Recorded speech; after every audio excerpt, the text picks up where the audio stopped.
আশি লাঠি ছাড়া আপনাকে পবিত্র করার কোনো পথ নেই। তো নিজে বাড়িতে খেয়ে দোকানে বসে যে গিবাত করলেন, আড্ডা পিটলেন, এবার কি হলো? এটা কি করলেন? দিন রাজ্যে ছুটে বেড়াচ্ছেন মোটর সাইকেল নিয়ে, এ আর সেই আর কত কি যে বলছেন। তো সাংবাদিক এসেছে প্রতিষ্ঠানে, তো আমাকে কিছু জিজ্ঞাসা করছে। তো আমি বলছি যে আসলে তো এইসব উত্তর আমি দিই না। তো তোমরা এই সাংবাদিকতা ছাড়া তোমাদের রুজি আর কোনো পথ নেই? রুজি ভিক্ষা করে খাও। আপনারা যারা এখানে সাংবাদিক আছেন, আপনাকে আমি কষ্ট দিতে চাইনি, তো দুঃখিত। সাংবাদিকতা মানে হলো মানুষের দোষ ত্রুটি জেনে পেপারে প্রচার করা। এর চেয়ে খারাপ কাজ দুনিয়াতে আছে? মানে রুজির কি আর কোনো দুনিয়াতে পথ নেই? দিন মজুরি করে খেতে হবে। আমি তো বলেছি উপার্জনের পথ চারটা। একটা হলো দিন মজুরি, সন্ধ্যায় টাকা শেষ। একটা হলো চাকরি, 25 দিনে শেষ। একটা হলো জমি চাষ, সমান সমান না হলে লস।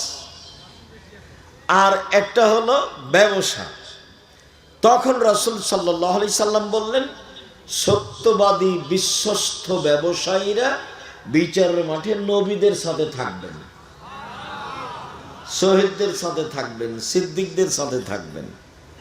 তো এটা উপরে যেতে যেতে যেতে যেতে অনেক উপরে চলে গেল। তাহাজ্জুদ পড়ে রাসূলের সাথে থাকার সুযোগ হয় না। একটা পথ আল্লাহ রাসূল সহজভাবে বলেছেন রাসূলের সাথে থাকার। কেউ যদি দুইটা মেয়ের লালন পালন করে, দুইটা মেয়ের লালন পালন বিবাহ শাদী দিয়ে দেয়, তাহলে আমি মুহাম্মদ সাল্লাল্লাহু আলাইহি সাল্লাম আর ওই পিতা জান্নাতে একসাথে এভাবে থাকবো। দুইটা আঙ্গুলকে তিনি জমা করে দেখালেন। তো এখন বাপে তো মনে করেছে যে ছেলে মেয়ের বিবাহ দেওয়া পর্যন্ত, এইটা নয়। আল্লাহ রাসূল বলেছেন আল্লামাহা তাকে বিদ্যা শিখিয়ে দিয়েছে, ও আদ্দাবাহা শিষ্টাচার শিখিয়ে দিয়েছে, ও আহসানা ইলাইহিন্না তার সাথে ভালো আচরণ করেছে। তাহলে এই পিতা আর আমি জান্নাতে একসাথে থাকব।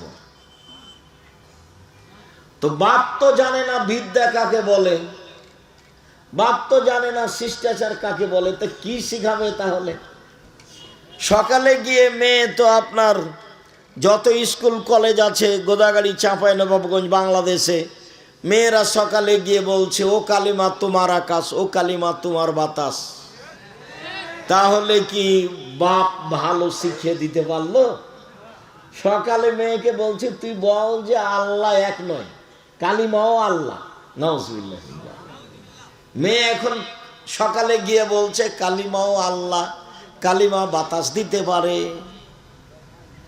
কালিমা ঝড় বৃষ্টি দিতে পারে, কালিমা কল্যাণ দিতে পারে। তো ঝড় বৃষ্টি কল্যাণ কে দিতে পারে? আল্লাহ।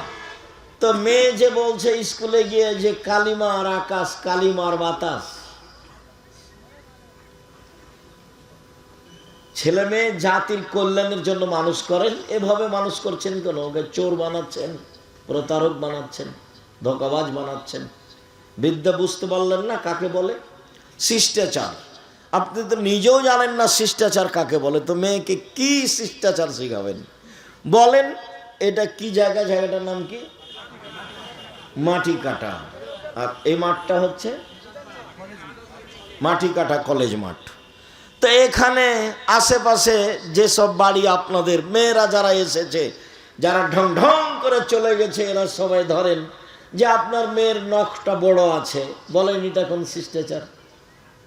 নখে নেইল পালিশ আছে, বলেন এটা কোন শিষ্টাচার? ইহুদি খ্রিস্টানদের পতিতালয়ের মেয়েরা নখে নেইল পালিশ দেয়। ইহুদি খ্রিস্টানদের পতিতালয়ের মেয়েরা নখে নেইল পালিশ দেয়। ইহুদি খ্রিস্টানদের পতিতালয়ের মেয়েরা নখে নেইল পালিশ দেয়। তা আপনার মেয়েও নখে নেইল পালিশ দিয়েছে, বলেন এটা কোন শিষ্টাচার? দুঃখিত। ভ্যানিটি ব্যাগ নিয়ে সাজগোজ করে ঘুরে বেড়াচ্ছে, আজও ঘুরে বেড়াচ্ছে, দোকানপাটে এদিকে ওদিকে ঘুরছে, বলেন এটা কোন শিষ্টাচার? পরচুলা মাথা দিয়ে বড় করে খোপা বেঁধেছে, বলেন এটা কোন শিষ্টাচার? আল্লাহ রাসূল বলছেন লান আল্লাহ আলাল ওয়াসিমাতে ওয়াল মুস্তাসিমাতে ওয়াল ওয়াসিলাতে ওয়াল মুস্তাসিমাতে ওয়াল মুতানাম্মিসাতে ওয়াল মুতাফাল্লিজাত। যেসব মেয়েরা উল্কি করে তাদের উপরে অভিশাপ, যেসব মেয়েরা পরচুলা ব্যবহার করে তাদের উপরে অভিশাপ, যেসব মেয়েরা ভুরু তোলে চিকন করে তাদের উপরে অভিশাপ, যেসব মেয়েরা দাঁত ছিলে চিকন করে তাদের উপরে অভিশাপ, যেসব মেয়েরা বেরেসিয়ার পোষে নিজেকে কম বয়সের দেখায় তাদের উপরে অভিশাপ, যারা উঁচা স্যান্ডেল পরে নিজেকে লম্বা দেখায় তাদের উপরে অভিশাপ, যারা এসব ঢং অবলম্বন করে তাদের উপরে অভিশাপ। তো মেয়ে তো জাহান্নামে চলেই গেছে, আপনিও তার সাথে আছেন, এবার জান্নাত নবীর সাথে হবে কিভাবে? এইভাবে মেয়ে মানুষ করে হবে? মেয়ে তো আপনার, মেয়ে কি হিন্দুর? ফ্যাশন বোরকা পরে ঘুরে বেড়াই, ওই আপনার গোদাগাড়ি বাজারে যায়, মহিষাল বাড়ি বাজারে যায়, আপনার মেয়ে তো হিন্দুর নাকি মেয়ে? ও কি ইহুদির মেয়ে? ও কি খ্রিস্টানের মেয়ে? শরম পাচ্ছেন কেন? শরম পাবেন কেন? আপনি তো বাপ, আপনাকে তো আমি বাপ মনে করি। যদি আমি দুঃখে বলি যে আপনাকে যেন বাপ না বলে, আব্বা না বলে, চাচা বলে, এটা আমার দুঃখ, এটা আমার আফসোস। এটা আমি বহুদিন থেকেই বলছি যে আপনার মতো স্ত্রীকে ওই মেয়ে যেন আপনার স্ত্রীকে যেন মা না বলে, বলবে খালা। কেননা তো মা হিসাবে দায়িত্ব পালন করেনি। যদি করে তাহলে আজকে এভাবে ও নিচু মানের মেয়ে কেন? ও ইতর শ্রেণীর মেয়ে কেন? ও নিম্ন শ্রেণীর মেয়ে কেন? ও রাস্তাঘাটের মেয়ে কেন? ও পতিতালয়ের মেয়ে সাজতে যায় কেন? ও ফ্যাশন বোরকা পরে কেন? ও নোংরা পোশাক পরে কেন? ও বেহায়া হয়ে ঘুরে কেন? ও চুল দেখিয়ে মানুষকে চলে কি করে? পুরুষের পোশাক পরে কেন? ওটা মা নয়, ওকে খালা বলা অপরাধ, আপনাকে বাপ বলা অপরাধ। নিজের মেয়েকে পোশাক পরাতে পারেননি, বাপ বলছেন আপনি? কি হিসেবে আপনি বলেন? আব্দুর রাজ্জাক সাহেব, আমার 2টা মেয়ে আছে, লালন পালন করেছি, বিবাহ দিয়েছি, তাহলে আমিও নবীর সাথে থাকবো? কথা তো ঠিক, কিন্তু মেয়ের যা অবস্থা তো জাহান্নামে চলেই গেছে। ইয়া মাসার নিসা তাসাদ্দাকনা ফাইনি উরিতুকুন্না আকসালাহানিন নারে। হে মহিলারা শোনো, তোমরা দান করে জাহান্নাম থেকে বাঁচো, তোমাদের অধিকাংশ নারী জাহান্নামী। জাহান্নাম বলতে নারী আর নারী, জাহান্নাম বলতে নারী আর নারী, জাহান্নাম বলতে শুধু নারীকেই বুঝায়, মহিলাকেই বুঝায়। যদিও মহিলাদের জান্নাতে যাওয়া সহজ পথ, 4টা কাজ করলে জান্নাতে চলে যাবে। 1 5 ওয়াক্ত সালাত, 2 রমজান মাসের সিয়াম রোজা, 3 স্বামীকে মেনে চলা, 4 জেনায় লিপ্ত না হওয়া, জান্নাতের সব দরজা খোলা। পথ অধিক সহজ করে রেখেছেন আল্লাহ রাসূল। কিন্তু আপনি যে জান্নাতে রাসূলের সাথে থাকবেন, আপনার মেয়ের অবস্থা কি? ও কেন বাজারে গেল? আপনি কি মরে গেছেন? ওর গায়ে, ওর হাতে এখনো একটা ভ্যানিটি ব্যাগ আছে, ওটা কেন ওর তার সাথে? ওটাই কেন? ও কেন বাজারে যায়? ও কেন এভাবে চলে? ও কেন কাপড় কিনতে যাবে?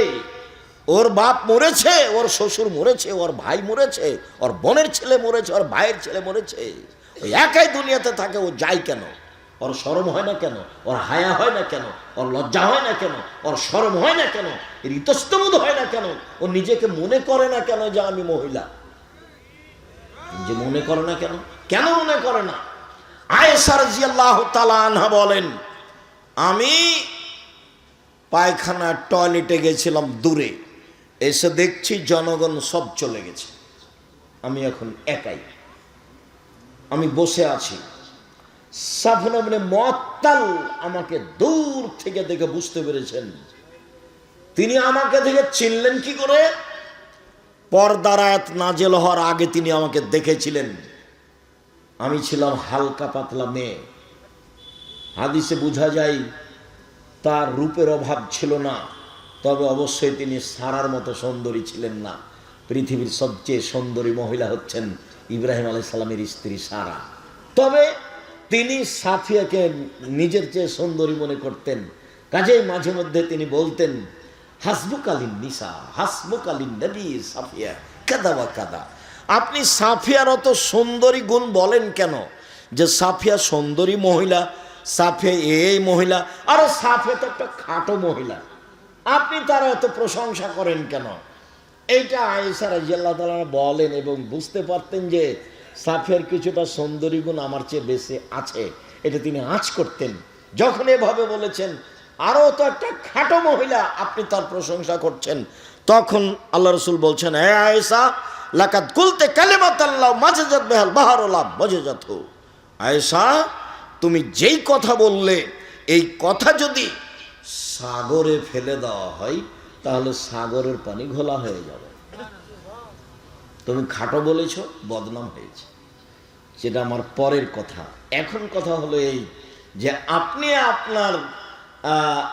আপনার দুই মেয়ের কারণে রাসূলের সাথে জান্নাতে থাকতে পাবেন কিনা, এইটা আমার কথা। এই মুহূর্তে রাসূল সাল্লাল্লাহু আলাইহি সাল্লাম বললেন, ওই সব মহিলাদের উপরে অভিশাপ যারা পরচুলা ব্যবহার করে, যারা ভুরু তুলে চিকন করে, যারা দাঁত ছিলে চিকন করে, যারা উল্কি গায়ে লাগায়, যারা নিজেদেরকে উঁচু লম্বা দেখানোর জন্য উঁচু স্যান্ডেল পরে, যারা ব্রেসিয়ার পরে নিজেকে কম বয়সী প্রমাণ করতে চায়, এদের উপরে অভিশাপ, এদের উপরে অভিশাপ, এদের উপরে আল্লাহর গজব নাযিল হবে।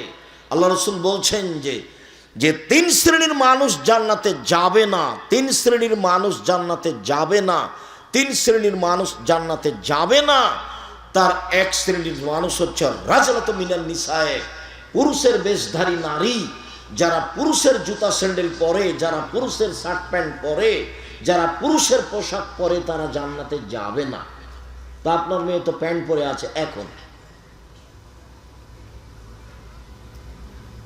তো আল্লাহ রসুল তো ঘোষণা আগেই দিয়েছেন, তা আপনি তখন তাহাজ্জুদ পড়েও হবে না, হজ করেও হবে না, পথ তো সব বন্ধ হয়ে গেছে মেয়ের কারণে। যে মেয়ের কারণে রাসূলের সাথে কিভাবে থাকার সুযোগ হচ্ছিল, একসাথে রাসূলের সাথে একসাথে। আবার আঙ্গুল দেখিয়েছেন এইভাবে, বুঝতে পারা যায় না নাকি, ফাঁকা নাই, জমা। আবার বলেছেন কে যদি ইয়াতিম লালন পালন করে, ইয়াতিম, তাহলে সে লোক আর আমি জান্নাতে এভাবে থাকবো। বুঝা যায় না, একটু ফাঁকা। আর যদি দুইটা মেয়ের লালন পালন করে, তাহলে আমি আর সেই পিতা জান্নাতে একসাথে। তো এবার তো আল্লাহ রাসূল বলছেন যে ও মেয়ের কারণে জাহান্নামে চলে গেছে। তাহলে কি হলো? বাপের পরিচয় দেন, বাপের মতো পরিচয় দিয়ে জীবিকা নির্বাহ করেন। ওই মেয়েকে ভুল পথ থেকে ফিরাতেই হবে যে কোনো মূল্যে, যে কোনো মূল্যে। আর সেদিনও বলে গেছি বাপের পরিচয়, বাপ কাকে বলে। আবারও বলি, সংক্ষিপ্তভাবে বলি, আবু বকর সিদ্দিক রাদিয়াল্লাহু তাআলা আনহু মেরে দিলেন মেয়েকে। আবু বকর সিদ্দিক রাদিয়াল্লাহু তাআলা আনহু পৃথিবীতে সবচেয়ে দামি মানুষ নবী রাসূল ব্যতীত। আয়েশা রাদিয়াল্লাহু তাআলা আনহা পৃথিবীতে সবচেয়ে দামি মহিলা। মুহাম্মদ সাল্লাল্লাহু আলাইহি সাল্লাম পৃথিবীতে নবী রাসূল নির্বিশেষে সবার চেয়ে দামি মানুষ। আবু বকর সিদ্দিক মেয়েকে মেরে দিলেন, বিবাহদারী মেয়েকে মারলেন, পূর্ণ যুবতী মেয়েকে মারলেন, জামাইয়ের সামনে মারলেন, সবচেয়ে বড় মানুষে মারলেন, সবচেয়ে বড় মহিলাকে মারলেন, সবচেয়ে বড় মানুষের সামনে মারলেন, বিবাহদারী মেয়েকে মারলেন, পূর্ণ যুবতী মেয়েকে মারলেন, জামাইয়ের সামনে মারলেন, দিন দুপুরে মারলেন, খোলা মাঠে মারলেন, 1400 মানুষের সামনে মারলেন, সবচেয়ে বড় মানুষে মারলেন। আবু বকর সিদ্দিক রাদিয়াল্লাহু তাআলা আনহু মারলেন, সবচেয়ে বড় মহিলাকে মারলেন, আয়েশা রাদিয়াল্লাহু তাআলা আনহাকে মারলেন, সবচেয়ে বড় মানুষের সামনে মারলেন, মুহাম্মদ সাল্লাল্লাহু আলাইহি সাল্লামের সামনে মারলেন, জামাইয়ের সামনে মারলেন। শুধু জামাইয়ের সামনে নয়, জামাই যখন মেয়ে বেটির উরু রানের উপরে মাথা দিয়ে ঘুমিয়েছিলেন তখন মেরেছে। বুঝাতে পারেনি কথা। জামাই আমাদের দেশে তো মারতে যাওয়া বহু দূরের কথা। শ্বশুর যদি দেখে যে জামাই মেয়ের উরু রানের উপরে মাথা দিয়ে ঘুমিয়ে আছে, তাহলে পাল্টা এভাবে ঘুরে যাবে,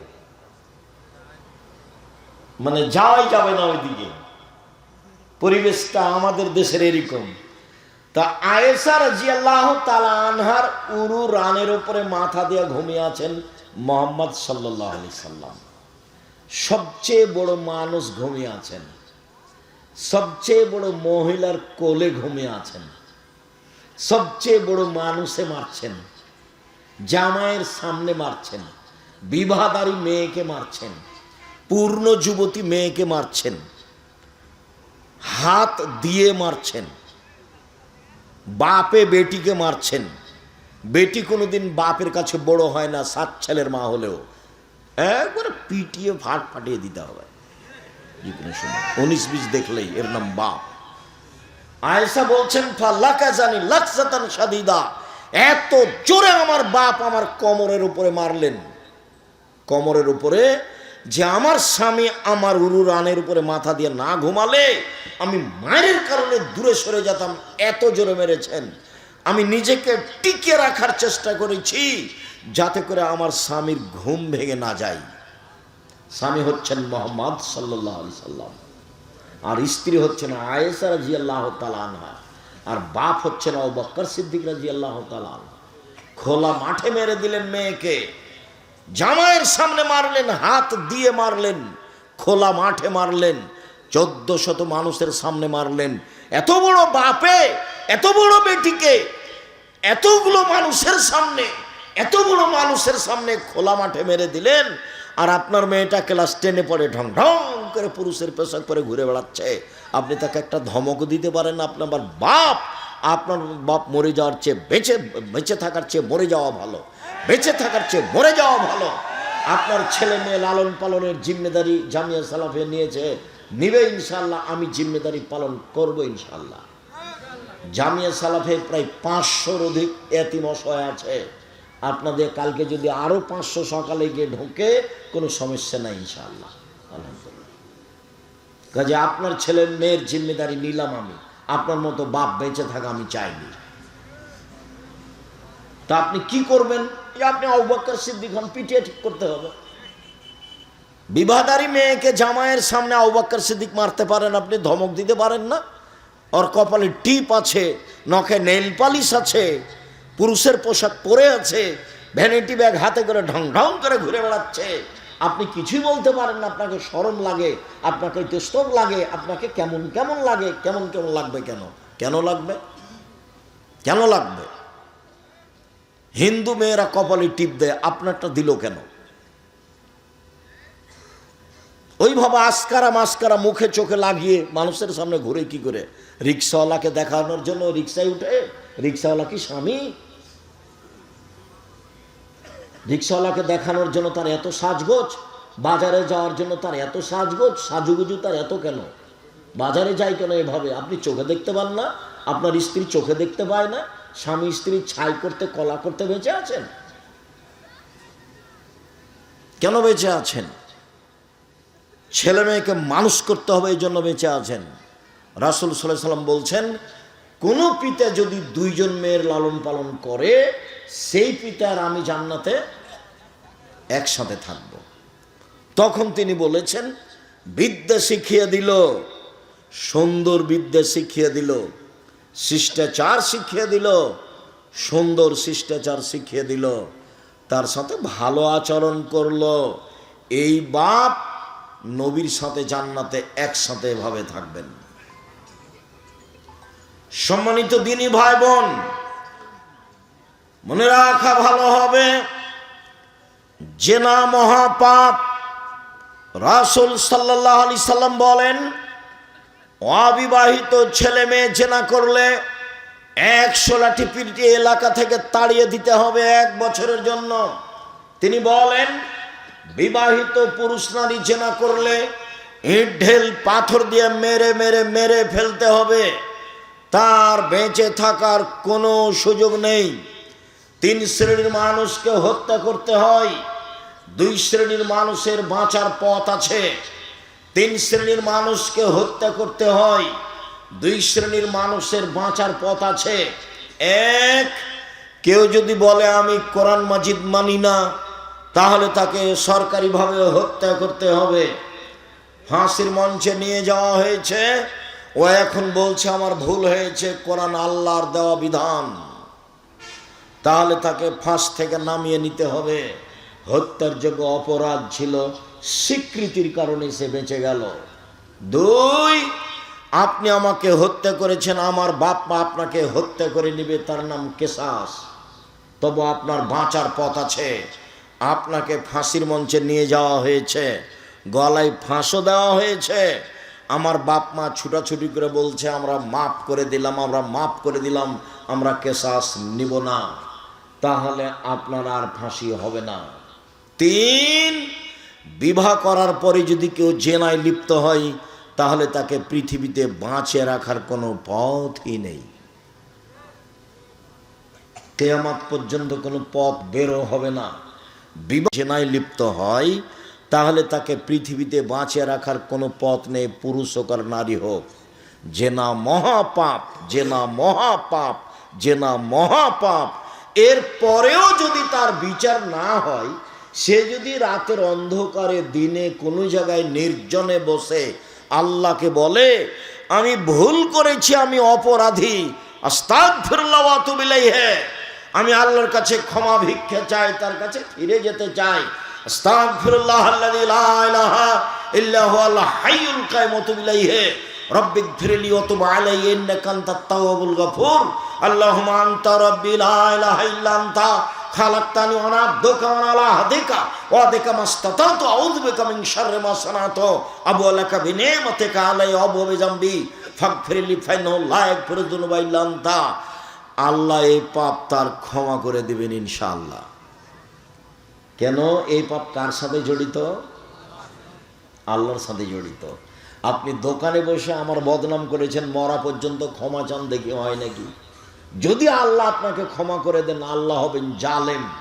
আল্লাহ বলেছেন আমি জুলুম করি না, আমার উপরে জুলুম আমি হারাম করেছি, ইন্নী হারামতু যুলমা আলাইয়া, আমার উপরে জুলুম আমি হারাম করেছি।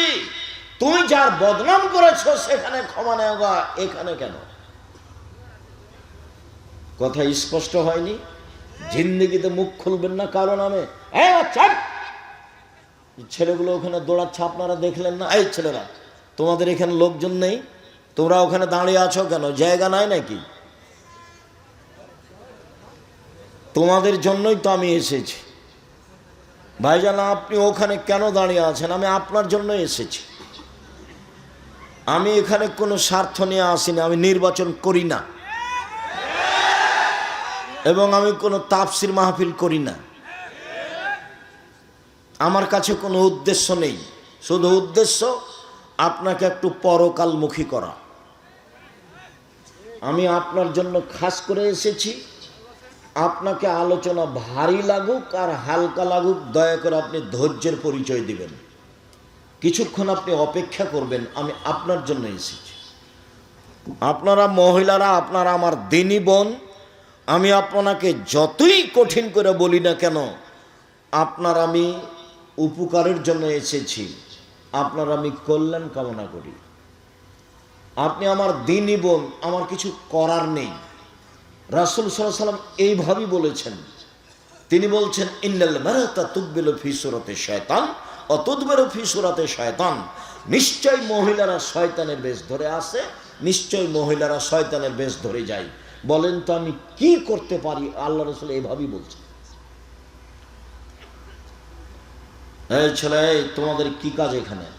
মুখে কথা বলবো না, চুপ। কোনো যদি কাজ করার লাগে চুপ থেকে করো। এখন তো মাঠ চলছে, কোনো কাজ দেখায় না আমাকে। সম্মানিত দিনী ভাই বোন, আমার দিনী বোনেরা, আমি কি করতে পারি? রাসূল সাল্লাল্লাহু আলাইহি ওয়াসাল্লাম এইভাবেই বলছেন। তিনি বলছেন মা তারাকতু বাদি ফিতনাতান আজরাল রিজাল মিনান নিসায়ে, আমার জীবন আমি ছাড়িনি কোনো বস্তু যেটা পুরুষের জন্য বিপজ্জনক হতে পারে নারীদের চেয়ে। পৃথিবীর মানুষ শুনে রেখো, আমি ছাড়িনি কোনো বস্তু পৃথিবীতে যেটা পুরুষের জন্য বেশি বিপজ্জনক হতে পারে নারীদের চেয়ে। পৃথিবীর মানুষ শুনে রেখো, নারী হচ্ছে তোমাদের জন্য সবচেয়ে বিপজ্জনক বস্তু। নারী হচ্ছে তোমাদের জন্য সবচেয়ে বিপজ্জনক বস্তু। এই মেয়ে, এই ফ্যাশন বোরকা পরেছো কেন? শরম পাও না? তোমার দিকে মানুষ দেখে, তোমার বাপ এটা দেখে না? আমি কি করতে পারি? রাসূল এভাবেই বলছেন। রাসূল সাল্লাল্লাহু আলাইহি ওয়াসাল্লাম বলছেন, পৃথিবীর মানুষ ফাত্তাকুদ দুনিয়া ওয়াত্তাকুন নিসা, তোমরা মহিলা থেকে বেঁচে থাকো, দুনিয়া থেকে বেঁচে থাকো। পৃথিবীর মানুষ তোমরা মহিলা থেকে বেঁচে থাকো, দুনিয়া থেকে বেঁচে থাকো। এই দুনিয়া হচ্ছে জড় বস্তু, অত্যাধুনিক যন্ত্র, যেভাবে বসে আছেন সেভাবে ছবি ধরে রাখছে। মহিলার গায়ে হাত লাগালে ওইভাবেই ছবি ধরে রাখছে মাটি। ভাবির সাথে এসেছো মোটর সাইকেলে, ওইভাবে মাটি ছবি ধরে রাখছে। পৃথিবী হচ্ছে সবচেয়ে অত্যাধুনিক যন্ত্র। বিচারের মাঠে সব সাক্ষী দিবে। সেদিন তুমি বেকায়দায় পড়ে যাওয়া। ভাবির সাথে এভাবে গল্প করো না, শালিকার সাথে এইভাবে কথা বলো না, পরকাল হবেই। আর এইভাবে দল সংগঠন করে মারামারি করে মানুষকে জেল হাজতে দিয়ে মানুষকে অপমান করে নির্যাতিত করে দুনিয়ায় সফলতা অর্জন করিও না। জুলুম করিও না, জুলুম করো না, মানুষকে অপমান করো না, মানুষকে হত্যা করো না, মানুষকে জেল হাজতে দিও না, নইলে তোমার অপমান ঘনিয়ে এসেছে, আসবেই। যে যত বড় জালেম তার দুনিয়াতে ধ্বংসর সময় তত কম। তোমাদের নেত্রীর সময় ছিল মাত্র 45 মিনিট, আর ফেরাউনের সময় ছিল 3-4 মিনিট, আর আদ সামুদ মিনিটই পায়নি, বাস নাই। আদ সামুদ ওরা মিনিট পায়নি, বিদ্যুৎ চমকে উঠেছে, নাই, গেছে দুনিয়া থেকে। জুলুম করো না, এভাবে মানুষের বিরুদ্ধে যায়ও না, দল সংগঠন করে মানুষের বদনাম করো না, গীবাত করো না। আমি আব্দুর রাজ্জাক বিন ইউসুফ আপনার বাড়ির মানুষ, আমি আপনাকে কাছে থেকে বলছি, আমি আপনার ঘরের মানুষ, আপনাকে আমি ভাই মনে করে বলছি, দেশের লোক মনে করে বলছি। নিজের জন্য যেমন বাঁচা চাই, আপনার জন্য আমি তেমন বাঁচা চাই। উপস্থিত বৈঠকের মহিলারা শোনেন, আপনি উল্টা বুঝিয়েন না। আপনার নেতা যা বলেছে, আমি যা বলছি আমারটাই ঠিক, এ কথাই ঠিক, এ কথাই ঠিক, এ কথাই ঠিক। জাতির যদি রাস্তাঘাট করে দিতে না পারি, জাতির যদি স্কুল কলেজ করে দিতে না পারি, জাতিকে চূড়ান্ত সঠিক ধর্ম দিতে পারবো ইনশাআল্লাহ। ধর্মের ব্যাপারে জাতিকে ফাঁকি দিয়ে পরকাল হারাতে রাজি নই। শুনুন, আপনি কটাক্ষ চোখে দেখবেন আর হাঁটবেন, এটা আমি চাইনি। আপনি দিনীবন যেভাবে বৈঠক করছেন, এই বৈঠক রাসূলের বৈঠক নয়, আপনি ভুল বুঝেছেন। কোরআন মাজিদের গায়ে যদি মিথ্যা কথা লেখা থাকে, 35 বছর থেকে দেখাচ্ছি, কতদিন থেকে? 90 সাল থেকে দেখাচ্ছি। কোরআনের গায়ে যদি পাতা পাতা মিথ্যা দোয়া লেখা থাকে, পরের পৃষ্ঠা আছে, এক পৃষ্ঠা একটা বাক্য রাসূলের নয়। 35 বছর থেকে বলছি, 90 সাল থেকে বলছি। কোনো মায়ের বেটা প্রমাণ করতে পারে যেটা রাসূলের বাক্য? কোরআনের গায়ে যদি মানুষ মিথ্যা কথা লিখতে পারে, ধর্মের বহির্জগতে মানুষ মিথ্যা কথা বলবে? কোরআন মাজিদ খুলে মানুষ বলছে, দেখেন আল্লাহ বলছে মিলাদ করতে হবে। নবী মিলাদ করলেন না, সাহাবী করলেন না, তাবেঈ করলেন না, পৃথিবীর কোনো বড় বিদ্বান করলেন না। আর এখন মাওলানা সাহেব দেখাচ্ছে, এ দেখেন আল্লাহ বলছে মিলাদ করতে হবে। দেশের 95% জন বক্তা মিথ্যুক, এ কথাই ঠিক। আপনি খালি বলেন না যে দেখেন আপনি আমার বক্তার মিথ্যা কথা দেখেন, তো খালি বলেন না সাহস করে, তারপর আমি দেখছি। দেশের 98% জন মুফাসসির মিথ্যুক, ধর্মের নামে মিথ্যা কথা বলছে। আপনি বই পড়েন না, আমি তো চেষ্টা চালাচ্ছি আপনার সাথে থাকার, প্রতিষ্ঠান দিয়ে, কলম দিয়ে, মিডিয়া দিয়ে সব সময় চাচ্ছি। মনে বড় সাধ, এই দেশের মাটিতে আমি উন্নত মানের প্রতিষ্ঠান গড়বো ইনশাআল্লাহ, যেখানে ছেলে মেয়ে বাংলা, ইংরেজি, আরবি উন্নত মানের শিক্ষা অর্জন করে জাতির অন্যায়ের বিরুদ্ধে লড়বে, মুখে কলমে মিডিয়ায় লড়বে ইনশাআল্লাহ। জীবন বাজি রেখে চেষ্টা চালিয়ে যাচ্ছি এবং তারা লড়ে যাচ্ছে। মুখে আছি, মিডিয়াতে আছি, কলমে আছি, দিন রাত আছি, কোন জায়গাতে জেনে শুনে সজ্ঞানে সরিষা সম পরিমাণ স্বার্থের আশ্রয় নিনি। উপরওয়ালা দেখছে, 90 সাল থেকে না আজ পর্যন্ত একটা বাক্য স্বার্থে বলিনি। কোনো স্বার্থ নেই এখানে, স্বার্থ একটাই, আল্লাহকে সন্তুষ্ট করা আপনাকে পরকালমুখী করা। যেহেতু মরতেই হবে এটা আপনি বুঝছেন, তারই মানে পরকালমুখী। কেন আপনি দোকানে বসে আড্ডা পিটা মানুষের বদনাম করেন? আপনি কি বুঝেন? আপনি কেন বললেন যে ওই চেয়ারম্যান খারাপ? মুখ খুললেন কেন? সাংবাদিক, তুমি কি বুঝো যত কথা লিখেছো তার জবাব কি হবে? এই ছেলে, তোমাকে বলি, তোমার বন্ধু সাংবাদিক, শুনে যাও, তাকে বলে দিও, এদিকে দেখো, রাসূল সাল্লাল্লাহু আলাইহি ওয়াসাল্লাম বলেছেন, মান সাতারা মুসলিমান সাতারাহুল্লাহ ফিদ দুনিয়াল আখিরা। কেউ যদি মুসলমানের দোষ ত্রুটি ঢেকে রাখে, তাহলে আল্লাহ ওই লোকটার দোষ ত্রুটি দুনিয়াতেও ঢাকবেন, কিয়ামতের মাঠেও ঢাকবেন, ঢেকে দিবেন। আর একটু দেখো, যে কারো বদনাম করবে না, পেপার পত্রিকায় কারো কথা লিখবে না, মুখ খুলবে না কারো ব্যাপারে, তাকে আল্লাহ বিচারের মাঠে নিয়ে আসবেন, নিয়ে এসে অন্য থেকে বাহু দিয়ে ঢেকে নেবেন, কেউ যেন দেখতে না পায়, নিজে আল্লাহ নিয়ে তার খাতাটাকে দেখাবেন, দেখো তো এই পাপ তুমি চিনতে পারো, দেখো তো এগুলো পাপ চিনতে পারো, জি এগুলো আমারই পাপ। তো তুমি কি আমাকে কিছু বলতে চাও? জি না, আমি কিছু বলতে চাই না। তো তুমি কি মনে করো যে আমার ফেরেশতারা অন্যায় লিখেছে? জি না, সেটা আমি মনে করি না। তখনও বুঝবে যে আমার নাম, আমি জাহান্নামে চলেই গেছি। তখন আল্লাহ বলবেন, দেখো তোমার একটা স্বভাব ছিল, খাসলত ছিল মানুষের দোষ ত্রুটি ঢেকে রাখা। তুমি যদি মানুষের দোষ ত্রুটি গোপন রাখতে পারো, আমি আল্লাহ তোমার দোষ ত্রুটি গোপন রাখতে পারি না। যাও, তোমার বিচার হবে না, মাফ করে দিলাম তোমাকে, তুমি জান্নাতে চলে যাও। গুণ কি গুণ বলেন তো, কি গুণ? মুহাম্মদ সাল্লাল্লাহু আলাইহি ওয়াসাল্লাম কিভাবে দেশ ঢেকে রাখতেন সেটা আমি একটু পরে বলছি। আমি একটু বুঝাই, গীবাত কাকে বলে, বদনাম কাকে বলে, সুদ মহাপাপ, জেনা মহাপাপ, সুদ মহাপাপ। রাসূল সাল্লাল্লাহু আলাইহি ওয়াসাল্লাম বলছেন, মায়াকুল দিরহাম রিবা ওয়া আলাম আসাদ মিন সিত্তাতি সালাসিনা জিনিয়া। কেউ যদি জেনে শুনে 1 টাকা সুদ খায়, 36 বার জেনা করে যত পাপ হবে, 1 টাকা সুদ খেলে তার চেয়ে বেশি পাপ হবে। যেটা মানুষ দিন রাত করছে। কিস্তি তুলেছেন কেন? এই ছেলে, তোমার মা কিস্তি তুলেছে কেন? খালা বলে ডাকতে বলো না যে তোমার এটা খাবো না, প্রয়োজন আমি ভিক্ষা করে খাবো। ভিক্ষা করে খাওয়া কেন? মানুষের বাড়িতে কাজ করে খাওয়া। আমি ভিক্ষা করার কথা বলি তোমার বাপকে খাটো করার জন্য। তোমার বাপ তোমার জন্য কেন যৌতুক নিল, নিবে কেন? তখন আমি কষ্ট পেয়ে বলেছি, বাপ বেটা ভিক্ষা করে খাও। যৌতুক নিয়েছো কেন? আগামীকাল সন্ধ্যা হতে হতে যৌতুক ফেরত দিতে হবে। দিন মজুরি করে থাকো, মোটরসাইকেল নিলে কেন? বলে আমাকে খুশি হয়ে দিয়েছে। বেটা, তোমার শ্বশুর মোটরসাইকেলটা ফকিরকে দেয় না কেন? তাহলে তো বোঝা যায় খুশি হয়ে দেয়। তোমার স্বভাব খারাপ, তোমার বাপেরও স্বভাব খারাপ। পরের দেওয়া মোটরসাইকেলে গড়ে বেড়াও আর এগুলো বদনাম করে বেড়াও। দেখি আব্দুল্লাহর শ্বশুর বলুক তো দেখি, আব্দুল্লাহর শ্বশুর, আব্দুর রহমানের শ্বশুর, আব্দুর রহিমের শ্বশুর, বাবার ক্ষমতা নাই আমার সামনে মুখ খুলতে পারে?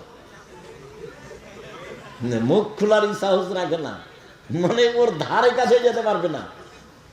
বিশ্বাস করো, আল্লাহর অশেষ রহমত, আমি আমার জীবনে কোনোদিন সভাপতি, সেক্রেটারি, মসজিদের কে দায়িত্বশীল তাকে হিসাব করে আমার জীবনে আমি কোনোদিন একটা বাক্য বলিনি।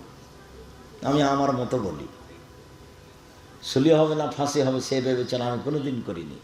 আমি মুসলিম চেরু রণবীর, মরণকে করি না ভয়, মরলে শহীদ বাঁচলে গাজী, উভয়ই সমান, মরলেও জান্নাত বাঁচলেও জান্নাত, উভয়ই সমান। পিছনে হটে কোনোদিন কথা বলার প্রয়োজন মনে করিনি। আমার মনে হচ্ছিল সারা বাংলাদেশে আমি একাই আছি যে করোনার 5 পয়সা দাম দিই না। বিমানবালা মেয়েটা বলছে মাস্ক লাগান, আমি যে ধৈর্য ধারণ করো, মাস্ক লাগান, যে ধৈর্য ধারণ করো, মাস্ক লাগান, ধৈর্য ধারণ করো। খুব যখন বাড়াবাড়ি বলছে তখন আমি বলছি, তোমার মালিকের তোমাকে চাকরি দেওয়া ঠিক হয়নি। আমি যখন উঠি বিমানে তখন আমার মুখে মাস্ক ছিল না, তুমি দেখনি, আমাকে উঠালে কেন? আমি আব্দুর রাজ্জাক বিন ইউসুফ মাস্ক দিয়ে ভাগ্য বাড়াতে রাজি নই, যা হবে হবে। ঢাকাতে এক লোককে দেখতে গেছি, তো ওর ছেলে আর মেয়ে 2 জন আছে। তো আমাকে বলছে, হুজুর ভিতরে যান না, দয়া করে ভিতরে যান, এভাবে বলছে, হুজুর দয়া করে ভিতরে যান না, আমার আব্বার পাশে যান না। তো বলছি, দেখো তোমার বাপের গায়ে হাত দিয়ে দুয়ো পড়ে যাব, যদি মরে যায় আমি করোনায়, তাহলে আমি বলবো না তোমার বাপের কারণে মরেছি, এটা আমি বলবো না। আমি বলবো পৃথিবী সৃষ্টির 50,000 বছর পূর্বে আমার নামে করোনা লেখা হয়েছিল, তাই আজকে ধরেছে, এটা আমি বলবো। কেন? রাসূল সাল্লাল্লাহু আলাইহি ওয়াসাল্লাম বলেছেন, যেদিন পৃথিবী সৃষ্টি করেন আল্লাহ, তার 50 বছর আগে মানুষের 4টে জিনিস আল্লাহ লিখে দিয়েছেন। এক, হায়াতাহা, তার জীবন, মাউতাহা, তার মরণ, ও রিজকাহা, তার রুজি, ও মাসাইবাহা, তার রোগ ব্যাধি, করোনা। 4টে জিনিস লিখা হয়েছে। তোমার মায়ের পেটে আসা কত আগে? পৃথিবী সৃষ্টির 50,000 বছর আগে। 4টা, 1 মরণ, 2 জীবন, 3 রুজি, 4 রোগ ব্যাধি। নতুনভাবে কিছু ঢুকবে না এখানে।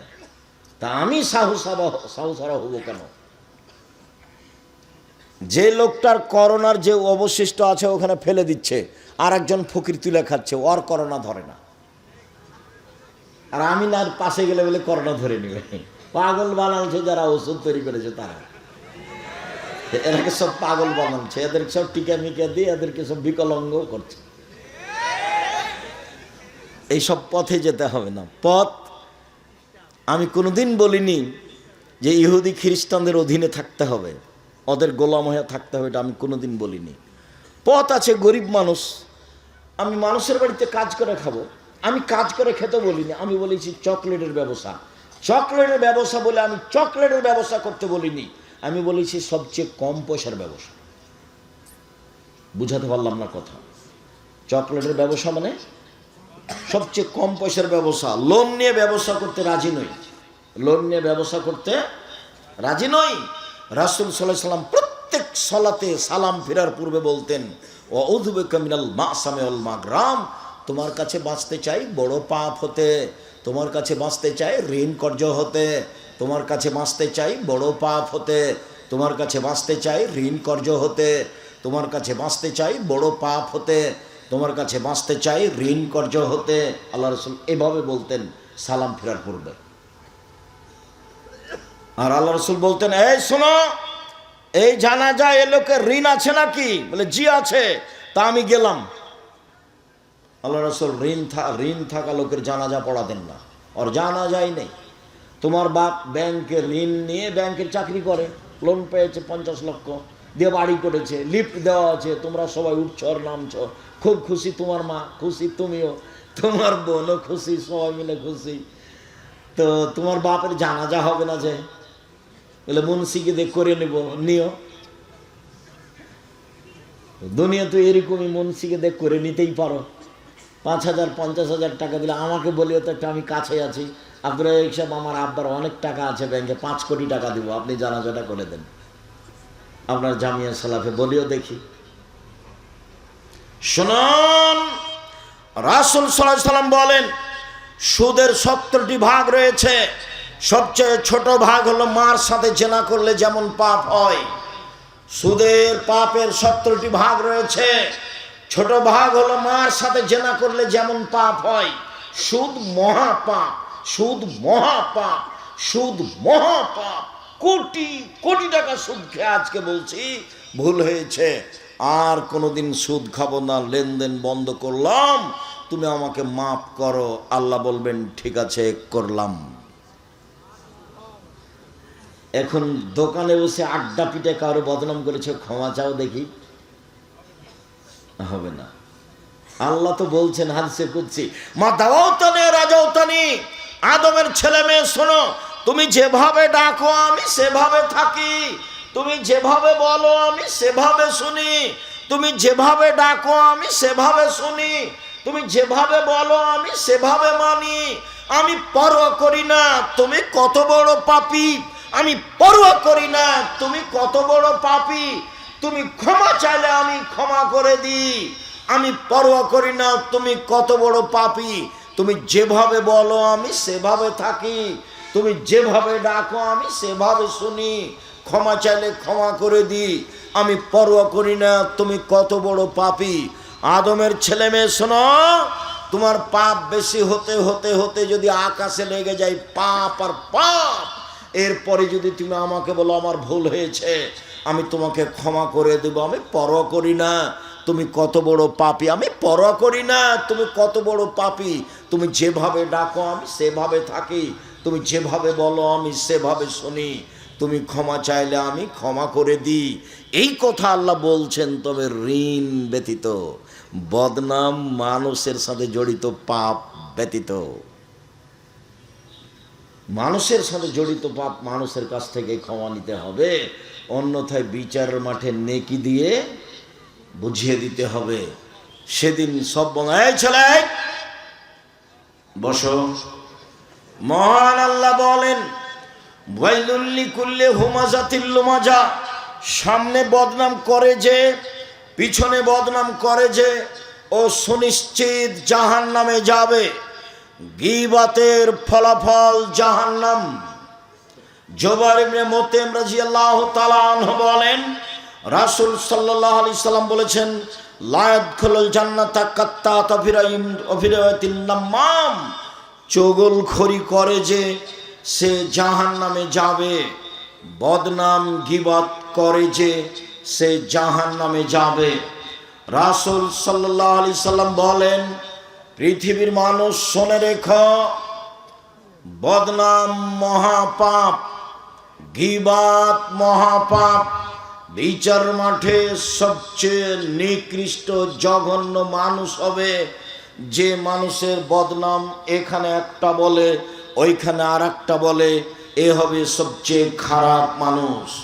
রাসূল সাল্লাল্লাহু আলাইহি সাল্লাম বলেন পৃথিবীর মানুষ শুনে রেখো, যারা মানুষের বদনাম গীবাত করে বিচারের মাঠে তাদের মুখে হবে দুইটা আগুনের জিহ্বা। মুখে দুইটা কি হবে? আগুনের জিহ্বা। অবাক অবস্থা। রাসূল সাল্লাল্লাহু আলাইহি সাল্লাম বলেন পৃথিবীর মানুষ লা তুজুল মুসলিমিনা, মানুষের বদনাম গীবাত করে মানুষকে কষ্ট দিও না। ওয়ালা তুআইরুহুম, তোমরা তাদের নিন্দা করো না। ওয়ালা তাত্তাবিউ আওরাতিহিম, তোমরা কারো পিছে পড়ো না।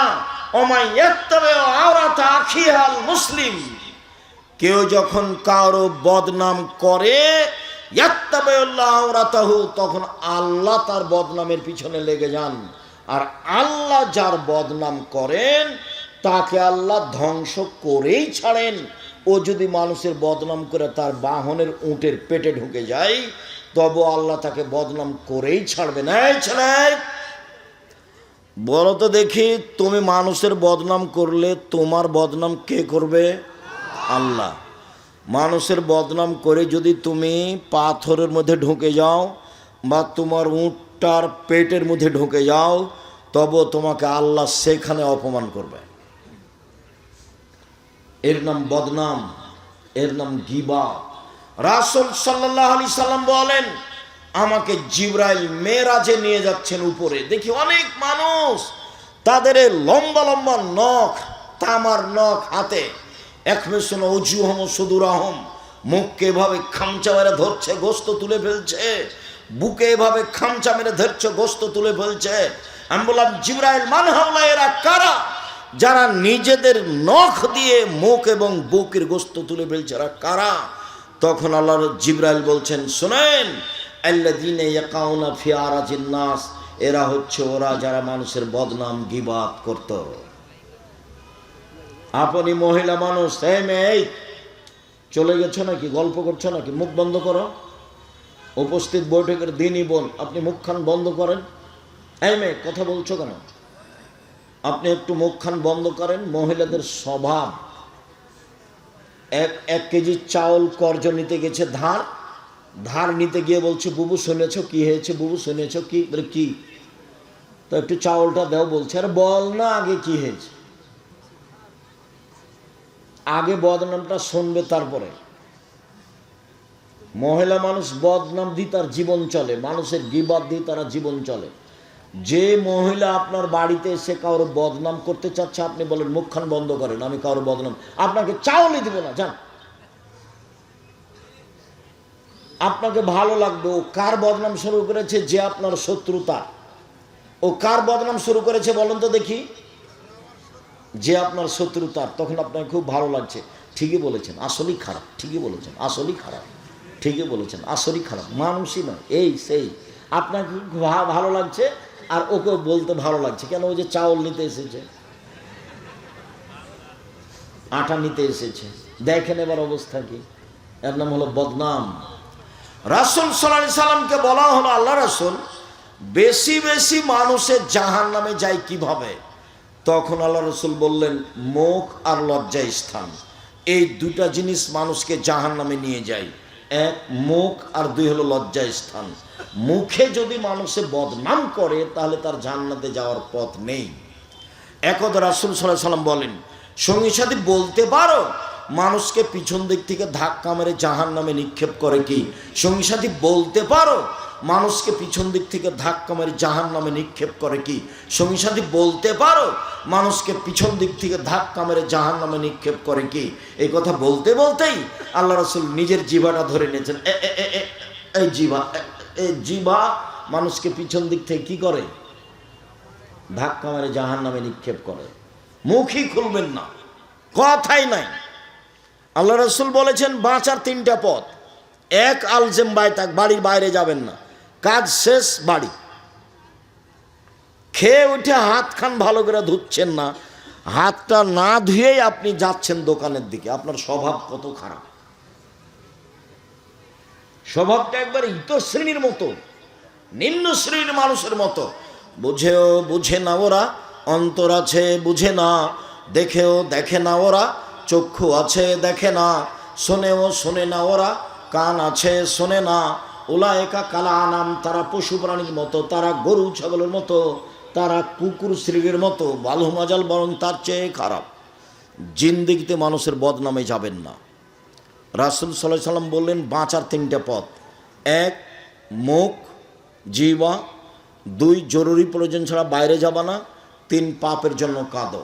সম্মানিত দিনী ভাই বোন, আমি আপনাদেরকে আলোচনার শেষে চলে আসলাম। যদিচ এই বিষয়ে আলোচনা আরও ছিল, সময়ের গতিতে হবে ইনশাল্লাহ। আমরা আসতে দেরি করেছি যে পরিমাণ, সেই পরিমাণ আমাদের আগেই হয়ে যাচ্ছে। আবারও কোনো দিন এলাকায় আসলে বিষয়ের উপরে বিস্তারিত কথা হবে ইনশাল্লাহ। সম্মানিত দিনী ভাই বোন, এই ছেলে থামো। দেশের সবচেয়ে বড় প্রতিষ্ঠান জামিয়া সালাফিয়া, দেশ বিদেশের শিক্ষক দিয়ে পরিপূর্ণ। নুরানি বিভাগ 2026-এ ভিন্নভাবে চালু হচ্ছে, সর্বধরনের সেবা দিয়ে। জামিয়া সালাফিয়া শিক্ষক শিক্ষিকার সংখ্যা বেশি থাকবে। ডিসেম্বরে ফরম, 1 জানুয়ারি ভর্তি। বিষয়টা মনে রাখবেন। জামিয়া সালাফের পক্ষ থেকে বই পুস্তক আছে। আবদুল্লাহর বইটা মনে হয় আছে, যে আল্লাহর পথে যাত্রা, এবং আব্দুর রহিমের বইটা হচ্ছে রাসূল সাল্লাল্লাহু আলাইহি সাল্লামকে যেভাবে দেখেছেন। আর আমার আদর্শ নারী, আদর্শ পরিবার, এগুলো তো আছেই। আর আমার পক্ষ থেকে একটা ফ্রি পত্রিকা আছে, একটা কিনলে ফ্রিটা পাওয়া যাবে, একটা কিনলে। আমি ফ্রি দেওয়ার জন্য আমি নিজে কিনে নিয়েছি পত্রিকা, যে পত্রিকা আপনারা টাকা দিয়ে ছাপান। এছাড়া বই আছে, দেখেন, নামাজ শিক্ষার বই। এত বই থাকার পরে আমি নামাজ শিক্ষা বই লিখতাম না, তো একবারে হাত দিয়ে ধরে সালাত শিক্ষা দেওয়ার চেষ্টা করেছি, একবারে শিক্ষা দেওয়ার চেষ্টা করেছি নামাজ। সে বইটা আপনি দেখবেন। আর যা বক্তব্য দিই সব উপদেশ বই আছে।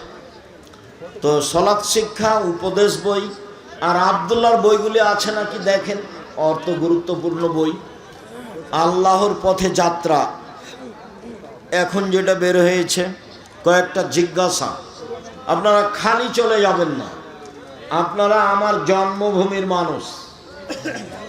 আপনি বক্তব্য শুনতে আসলে আমাকে ভালো লাগে, বই পুস্তক শুনতে নিলে ভালো লাগে, আমার সাথে কোনো পরামর্শ করলে ভালো লাগে।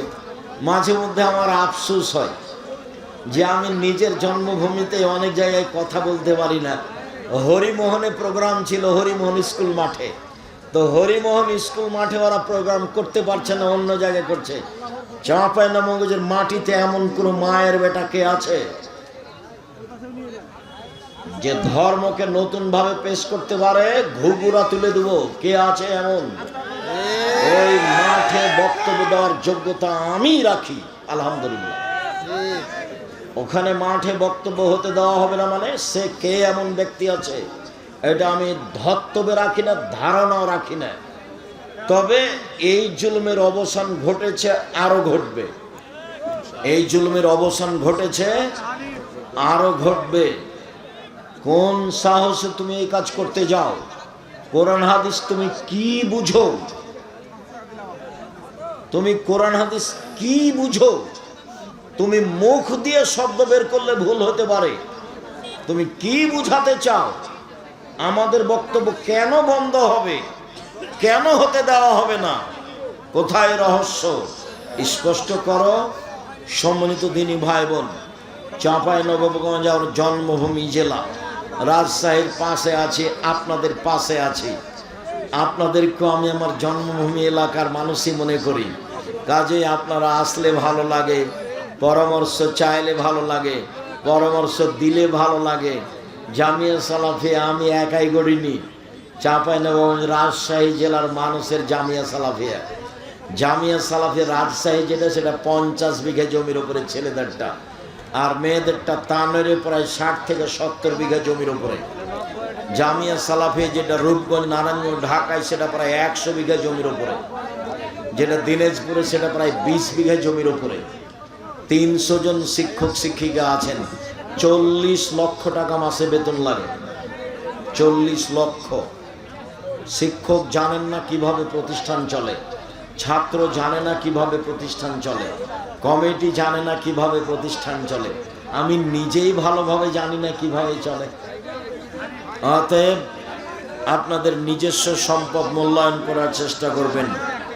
শিরক মুক্ত প্রতিষ্ঠান জামিয়া সালাফিয়া, বিদআত মুক্ত প্রতিষ্ঠান জামিয়া সালাফিয়া, দল মুক্ত প্রতিষ্ঠান জামিয়া সালাফিয়া, হিংসা মুক্ত প্রতিষ্ঠান জামিয়া সালাফিয়া, সংগঠন মুক্ত প্রতিষ্ঠান জামিয়া সালাফিয়া, দেশের সর্ববৃহৎ প্রতিষ্ঠান জামিয়া সালাফিয়া।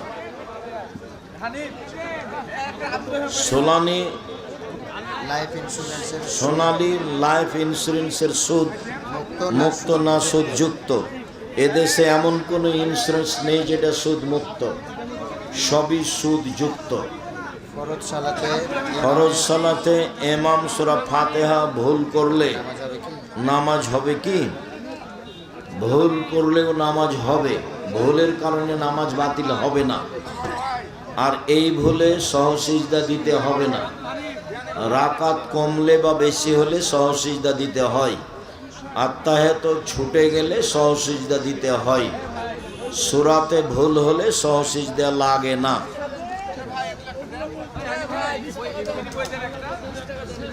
হুজুর, না বুঝে আমি আপনাকে গালি গালাজ করেছি, আমাকে ক্ষমা করবেন। ঠিক আছে, তোমাকে ক্ষমা করলাম। বহু মানুষ এরকম আছে।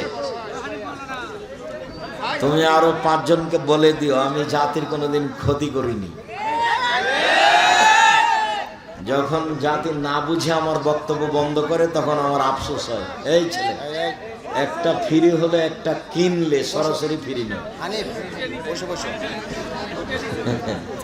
যেটাই কোনো একটা কিনলে একটা ফ্রি। ঠিক আছে, আমি ওগুলো নিজে কিনেছি ফ্রি দেওয়ার জন্য, মানুষ আগ্রহী হবে। যদিও আপনাদের টাকা দিই ওইসব পত্রিকা ছাপে না, আমি তো আর ব্যবসায়ী নই যে আমার কাছে কোটি টাকা আছে। 16,000 পত্রিকা বের হয়, তো 2-1 টাকা নয়। প্রেস আছে, সব কিছু আছে, জনগণের সহযোগিতা আছে। আমরা মাটি কাটার মানুষ, কবে টাকা দিলাম? না দিই, কেউ দেয়, কোনো দেশ থেকে দেয়, চলে তো, প্রতিষ্ঠান চলছে তো। মা যদি দাদা দাদির সাথে কথা বলতে নিষেধ করে, এই মায়ের কথা শোনা হবে না, এই মাকে খালা বলে ডাকো, ভালো না। দাদি তো আসল, দাদাই তো আসল। বাপের উপর দিয়ে তার সম্মান থাকবে, মায়ের উপর দিয়ে সম্মান থাকবে। দাদি আমার দাদির সাথে কথা বলতে নিষেধ করে মানে কোন কথা? দাদি আমাকে বকা দিয়েছে, দাদি আমাকে যা বলেছে বলেছে। দাদি আমার সবচেয়ে সম্মানী মানুষ। আমাকে কি বলেছে আমার দাদি এ বিবেচনা নেই। আমার দাদির সাথে আমি কথা বলবো, এই কথাই ঠিক। আমার দাদি আমার মাকে যা বলেছে বলেছে, গালি দিয়েছে তাতে গিয়েছে। আমার দাদি আমার মাকে একবারে কয়েক কিল, নতুন বউ একবারে নতুন বউ, ওই যে লিপতে বলেছিল, ঘর লিপতে বলেছিল, আজান হয়ে গেছে। তা আমার দাদি বলেছে যে হাত দিয়ে নামাজটা পড়ে নিয়ে বাকিটুকু লিপবি। তো আমার মা বলেছে যে আর দুবার ঘুরালেই তো জায়গাটা হয়ে যাবে, তাহলে একবারই শেষ করে নিয়ে হাত দিয়ে নামাজ পড়বো। যেমন বলেছে দুবার ঘুরালেই হয়ে যাবে, তেমনি আমার দাদি গিয়ে একবারে কয়েক কিল। হ্যাঁ, আমি বলছি নামাজ পড়লে হাত দিয়ে, আর তুই বলছিস দুবার হাত ঘুরালেই হবে? তোর তো সাহস দেখি অনেক। এখন আমার মা বলবে যে দাদি বলিস না, এই কোন বোকামি কথা, খুব নোংরা কথা এটা। টুপি পড়ার ব্যাপারে কোনো হাদিস আছে? না। সাহাবীদের মাথায় পাগড়ির নিচে টুপি থাকতো, এটা বোঝা যায়। ব্যাংকে টাকা রাখলে টাকা বেড়ে যাওয়া, টাকা দিয়ে কি জাকাত দেওয়া যাবে? জি না। বেড়ে যাওয়াটা ফকির মিসকিনকে এমনি দিয়ে দিতে হবে, নাহলে তো জামিয়া সালেফে ইয়াতিম আছে, ওটা দিয়ে পাঠিয়ে দিবেন। বর্ধিত দিয়ে কিছু করা যাবে না, ওটা সুদ। আমি একজন ইউরোপ প্রবাসী, শুনেছি রাসূল সাল্লাল্লাহু আলাইহি ওয়াসাল্লাম বলেছেন তোমরা কর্মসংস্থার জন্য পশ্চিমা দেশে যাবে না। না, এটা বলেননি। ওরা ইহুদি খ্রিস্টান, ওদের বিপরীত বিরোধিতা করতে হবে, এটা বলেছে। তাহলে গেলে তো অনুকূলে হলো, ওদের সাথে কাজ করলে তো অনুকূলে হলো। রুজি উপার্জনের জন্য গেলেও তার আদর্শ নেওয়া যাবে না। তার আদর্শ হলো ভয়াবহ, বক্তব্যে দেওয়া আছে, বলো দেখেন। তাদের কৃষ্টি কালচার আদর্শ থেকে দূরে থাকবে, এই ব্যাপারে হাদিস নেই। আল্লাহুম্মা সাল্লি আলা নবিয়ানা মুহাম্মদ, এই দুরূদ পড়া যাবে কি যাবে না? পড়লে গুনাহ হবে। দুরূদে ইব্রাহিম, বাস দুরূদে ইব্রাহিম, আর নাম আসলে সাল্লাল্লাহু আলাইহি ওয়াসাল্লাম। অজু করার সময় নাকে ও মুখে একসাথে পানি না দিলে কি অজু হবে? হবে। একসাথে পানি দেওয়ার হাদিস অনেক বেশি, বুখারী মুসলিম। একবারে অঞ্জলিতে পানি নিয়ে মুখে দিবে একটু, আর নাকে দিবে একটু, এর সংখ্যা বেশি। আর পৃথক পৃথক হাদিসও সহিহ। পৃথক পৃথক করলে বেশি তৃপ্তি পাওয়া যায়, পরিষ্কার ভালো হয়। পৃথক পৃথক করলে সমস্যা নেই। অজু করার পর কোনো অংশ শুকনো দেখতে পেলে আবার অজু করতে হবে? জি না। অজু করার পরে কোনো জায়গা শুকনা দেখলে পানি দিয়ে ভিজিয়ে দিবেন, ভিজা হাতটা তার উপরে মুছে দিবেন। মাযহাব কখন অনুসরণ করতে হবে? মাযহাব কেন অনুসরণ করবা? যে মাযহাবের অনুসরণ করবা তাকে যদি আল্লাহ কিয়ামতের মাঠে বলে যে ইমাম আবু হানিফা কি তোমাকে মানতে বলেছে, তখন উনি যদি বলেন না, তাহলে তোমার কি হবে? আমি মাযহাবের কথা বলি না, আমি বলি কোরআন ও সহিহ হাদিস। আমার জীবনে আমি কোনোদিন মাযহাব নিয়ে কথা বলি না। আমি একজন নার্সিং স্টুডেন্ট। সেবা দেওয়ার জন্য অনেক সময় মেয়েদের শরীর স্পর্শ করতে হয়। কথাগুলো কালকের না কবেকার জিজ্ঞাসার সাথে হুবহু মিল খাচ্ছে কেন? তো হতে পারে নিরুপায় হলে মেয়েদের সেবায় যায়ও, তাছাড়া যায়ও না। পুরুষের সেবায় থাকবা, নিয়ত ভালো থাকে যেন।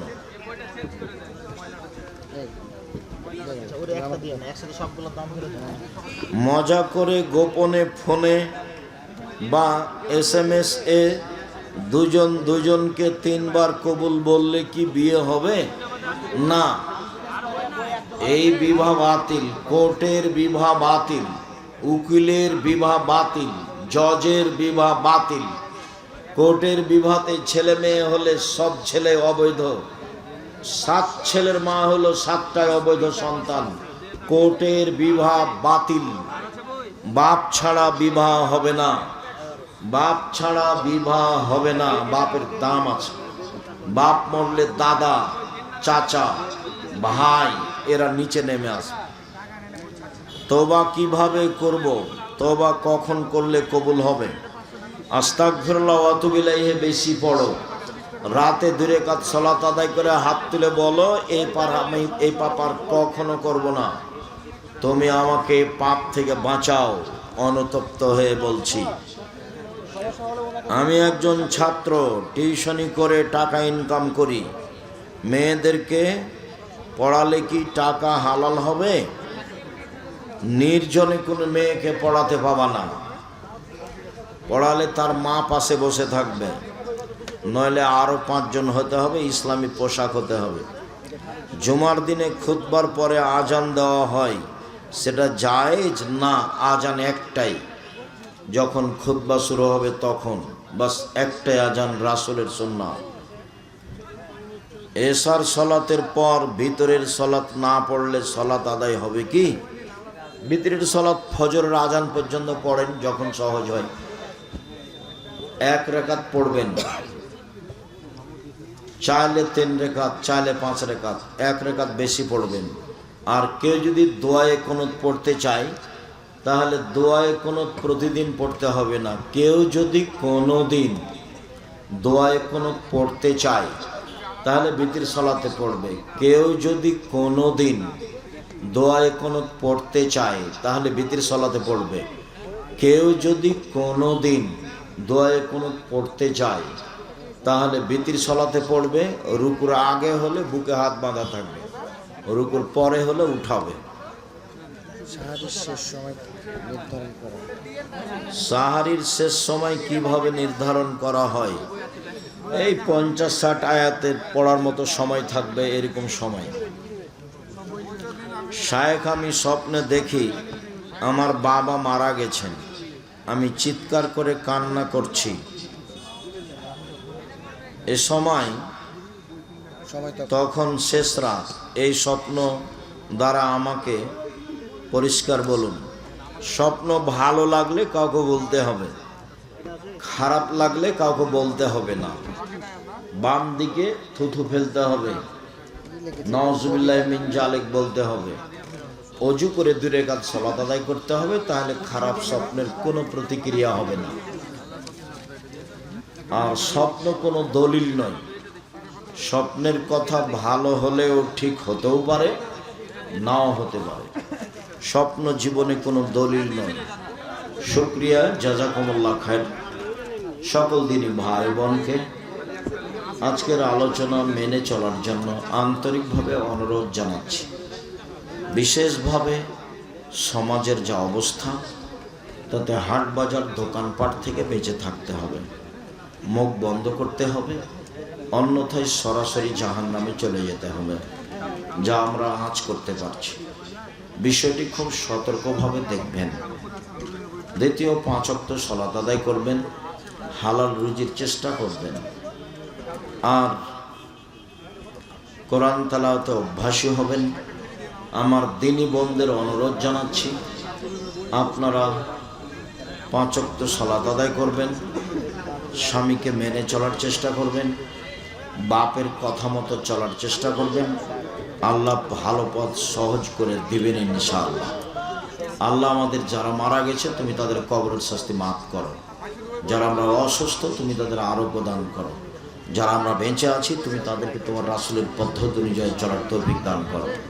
এই দাবি, এই দোয়া রেখে আজকের আলোচনা এখানেই শেষ করলাম। সুবহানাকাল্লাহুম্মা ওয়া বিহামদিকা আশহাদু আল্লা ইলাহা ইল্লা আনতা আস্তাগফিরুকা ওয়া আতুবু ইলাইক। আসসালামু আলাইকুম।